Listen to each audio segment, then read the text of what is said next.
فاسألوا أهل الذكر إن كنتم لا تعلمون واعبدوا الله ولا تشركوا به شيئا.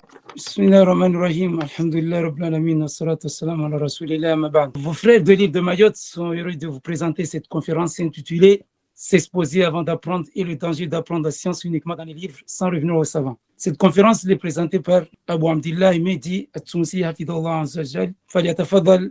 Alhamdulillah Rabbil Alamin. Wassalatu wassalam ala Sayyid al-Mursalin. Premièrement, je salue tous les frères qui sont là, les frères de Mayotte et autres. Et je leur dis assalamu alaikum wa rahmatullahi wa barakatuh. Et je leur dis de s'accrocher au Coran et à la Sunna, car le Coran et la Sunna nous ont tout montré en réalité.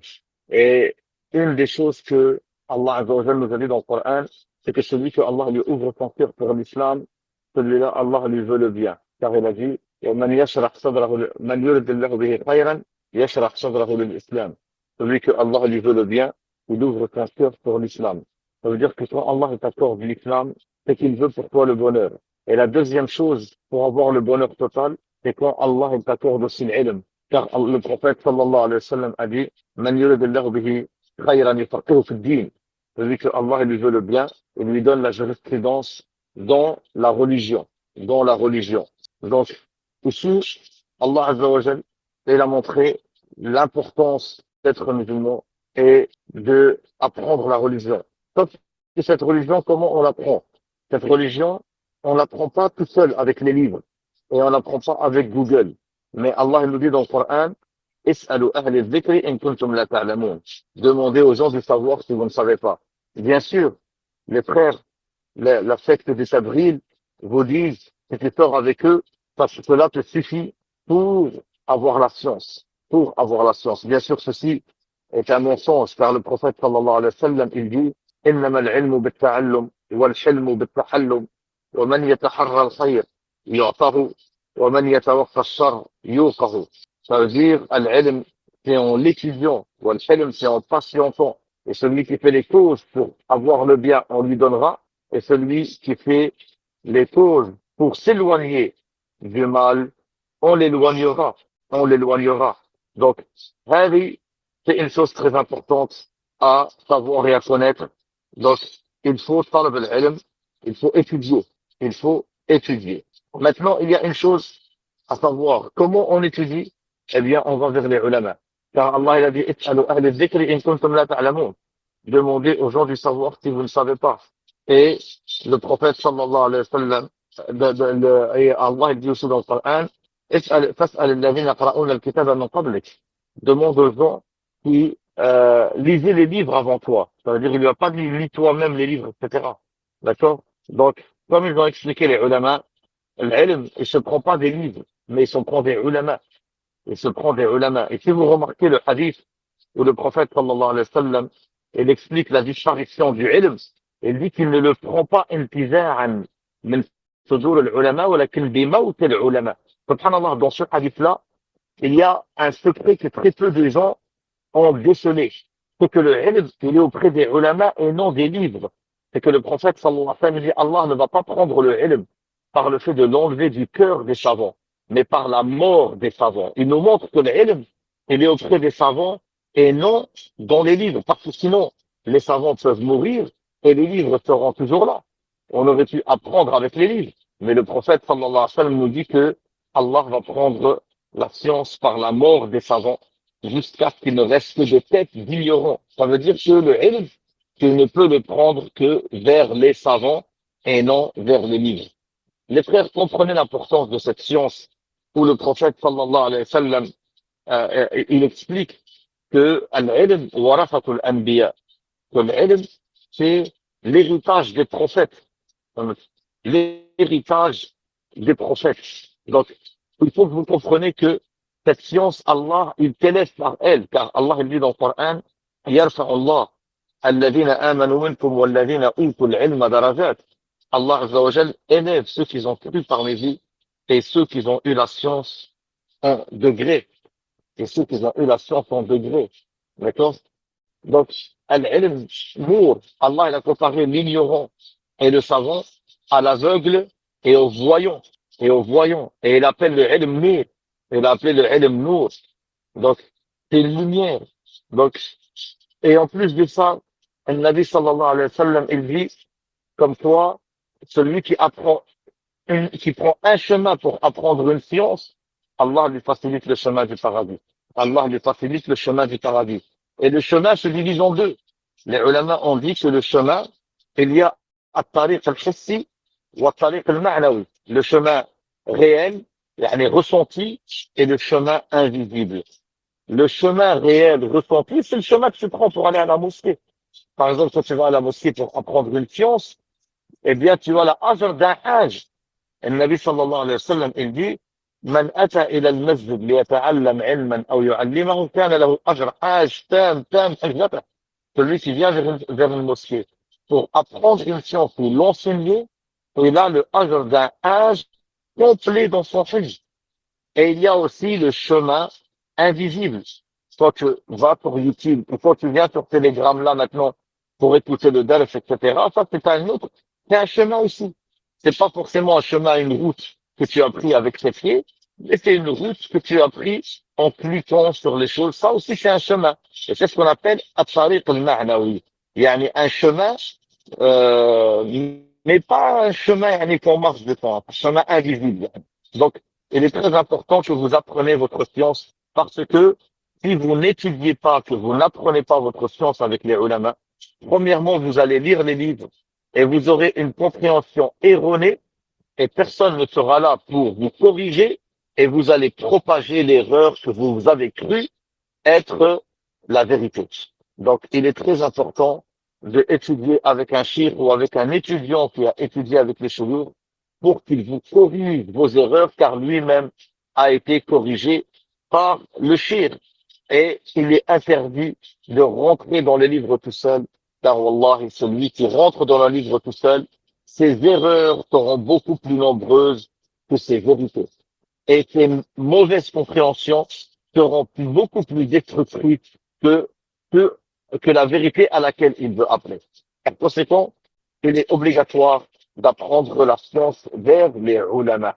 Et aussi, quand tu apprends la science, tu dois apprendre ce qui va te rapprocher d'Allah. Tu dois te faire connaître d'Allah et non des gens.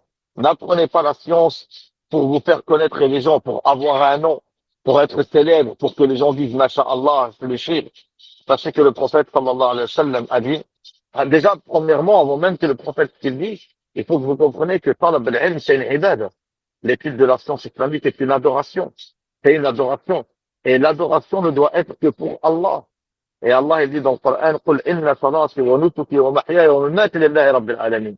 يعني, en bref, mahya ou mamati, tout ce que je fais dans ma vie comme adoration, toute adoration doit être pour Allah. Et Allah, il dit, وما أمروا إلا ليعبدوا الله مخلصين له الدين حنفاء. Ils n'ont été ordonnés que d'en adorer Allah sincèrement à lui la religion, hunafa, yani vers le tawhid, éloigné du shirk. Donc, cette adoration-là, qui est l'étude de la science islamique, tu dois l'étudier pour satisfaire Allah et non pour satisfaire ton ego. والنبي صلى الله عليه وسلم il dit من تعلم العلم ليباهي به العلماء أو ليماري به السفهاء أو ليطلق وجوه الناس إليه فالنار النار.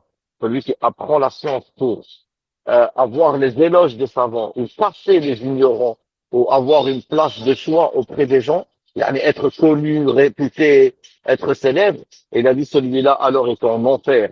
Celui-là alors est en enfer.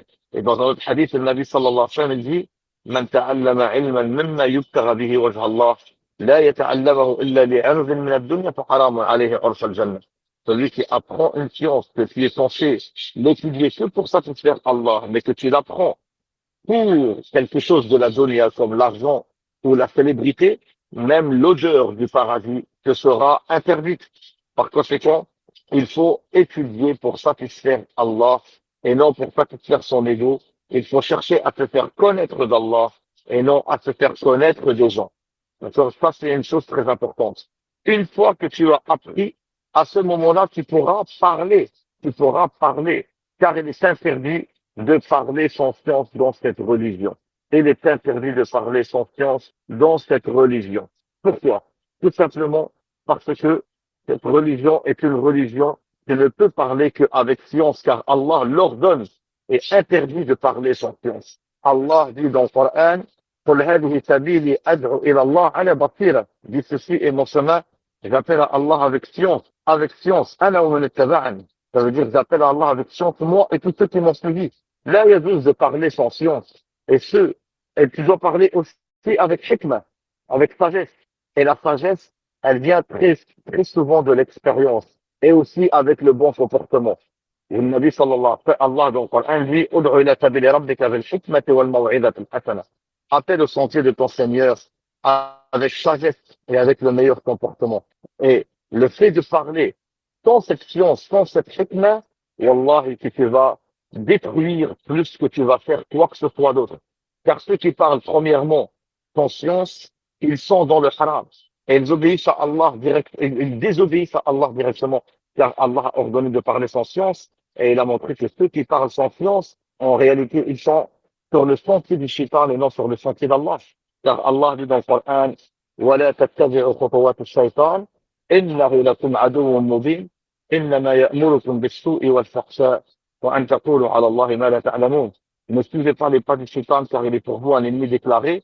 Il vous ordonne les petits péchés, les grands péchés et que vous dites sur Allah ce que vous ne savez pas. Il nous a montré ici que parler sur la religion d'Allah sans science, c'est suivre le sentier du shaitan et non suivre le sentier d'Allah. Et il nous dit قل حرم ربي الفواحش ما ظهر منها وما بطن والإثم والبغي بغير الحق وأن تشركوا بالله ما لم ينزل به سلطانا وأن تقولوا على الله ما لا تعلمون. Dit mon Seigneur a interdit le fawahish, la perversion cachée et dévoilée, et que vous faites une injustice et que vous associez à Allah ce que vous n'avez aucune preuve dessus et que vous dites sur Allah ce que vous ne savez pas. Donc, ici, Allah il dit clairement que c'est haram, harrama. Il a interdit de parler sur cette religion sans science. Vous remarquerez qu'il a parlé de fait de parler sur Allah sans science en dernier. Yani, il l'a mis plus haut que le shirk. Cela ne veut pas dire que parler sans science est un péché plus grand que le shirk est le pire des péchés. Mais il a montré ici l'impact du péché sur les gens, parce que ce qui va mener au shirk, c'est justement le fait de parler sur Allah sans science. Par conséquent, le fait de parler sur Allah sans science, wallahi, que celui qui fait cela est sur un grand danger. Les frères, on voit même certaines personnes faire des fatwas.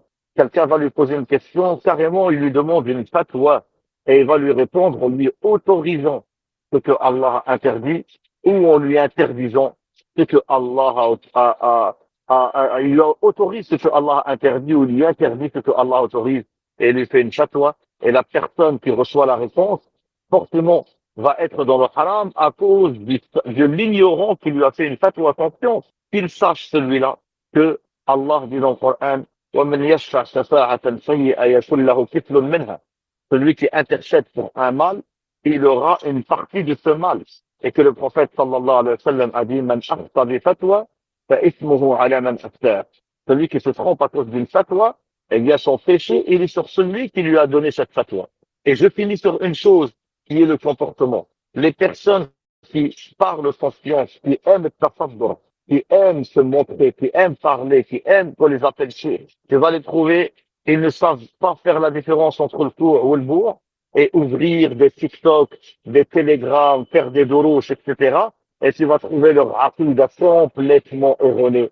Même dans le fiqh, wallah, qui ne savent même pas, bab al-wudu, ils ne le maîtrisent, c'est même pas qu'ils ne le maîtrisent même pas, ils ne le connaissent même pas. Ils ne pourraient pas te citer 10 hadiths, voire 5 hadiths, avec le sahabi qui l'a cité, et dans quel livre il est trouvé. Et tu vas les trouver faire des fatwas et dire carrément que des grands ulama, comme le Cheikh Fawzan, comme le Cheikh Reslan, comme le Cheikh Rabi', ils sont dans l'erreur, ils sont égarés, ils se sont trompés. Alors que lui-même, wallahi, que si on lui demande shurut al-wudu, il ne les connaît pas.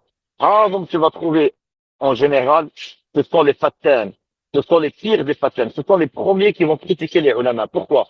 Parce qu'ils savent qu'ils sont tous en bas. Ils savent qu'ils sont tous en bas. Et cette façon qu'ils ont de faire, c'est la façon que Iblis il a fait. Et il savait que Adam était meilleur que lui. Allah a ordonné aux anges de se prosterner devant Adam. Quel est le seul moyen pour que Iblis puisse être meilleur que Adam, eh bien, c'est de rabaisser Adam. Et c'est pour ça que quand Allah lui a dit de se prosterner avec les anges, il a dit, je suis meilleur que lui. Tu l'as créé de boue et tu m'as créé de feu. Et il a cherché à rabaisser Adam. Et c'est comme ça que quand Ahl al-Bid'a ou Ahl al-Ahwa, ils ne peuvent pas contrer la vérité ou s'élever eux-mêmes par la vérité ou par leurs actes, alors ils vont rabaisser les autres pour que il ne reste que leur tête qui apparaît. Ça, c'est comme ça, Ahl al-Ahwa ou Ahl al-Bid'a, et ceux qui veulent justement euh, faire les ulama alors qu'ils ne sont même pas des étudiants en sciences islamiques. Tu vas les trouver les plus grands fatans. À chaque fois qu'il y aura une fitna, tu vas les trouver les premiers qui plongent dans cette fitna. Tu vas les trouver les plus orgueilleux, les plus critiqueurs des autres, les plus critiqueurs des autres, car pour eux, chaque personne qui fait une erreur est une occasion de le rabaisser pour qu'on dise de lui, il n'a pas fait d'erreur. Pour lui, les erreurs des autres, c'est son bonheur à lui, car il pourra lui dire, ah, regardez, ils ont fait des erreurs. Il insinue par cela que moi, je n'en fais pas, que moi, j'ai décelé leurs erreurs, donc je suis meilleur que eux. Celui-là, il courra derrière les soldats al-ilm et les ulama toujours pour essayer de montrer aux gens qu'il est meilleur que eux, alors qu'en réalité, wallahi, il est le pire d'entre tous. Et il n'arrive pas à la cheville, pas des ulama, mais même du plus petit talib al-ilm qui étudie avec les ulama. Qu'Allah nous accorde de connaître le haqq, de l'appliquer, d'appeler à lui, et qu'Allah nous accorde l'ikhlas. سبحانك اللهم وبحمدك أشهد أن لا إله إلا أنت أستغفرك وأتوب إليك. Maintenant, si ta question elle est par rapport au fait que eux ils ont délaissé la mosquée, ne sois pas étonné que Ahl al-Bid'a délaisse Ahl al-Sunnah. Ne sois pas étonné de cela. Toi, appelle à Allah et sache que Ali ibn Abi Talib, il a dit, le prophète sallallahu alayhi wa sallam, il a envoyé en guerre à Khaybar et lui a dit, لو يهدي الله بك رجلا واحد خير لك من حمر النعم. Et Allah il guide par toi un seul homme, c'est mieux que les chamelles riches. Et je te dis la même chose. Toi, fais la mosquée, occupe-toi de cette mosquée, ramène des étudiants en sciences islamiques dedans, occupe-toi de faire des cours dedans. Si Allah il guide par toi un seul homme, c'est mieux pour toi que les chamelles rouges. بارك الله فيك. Barakallah.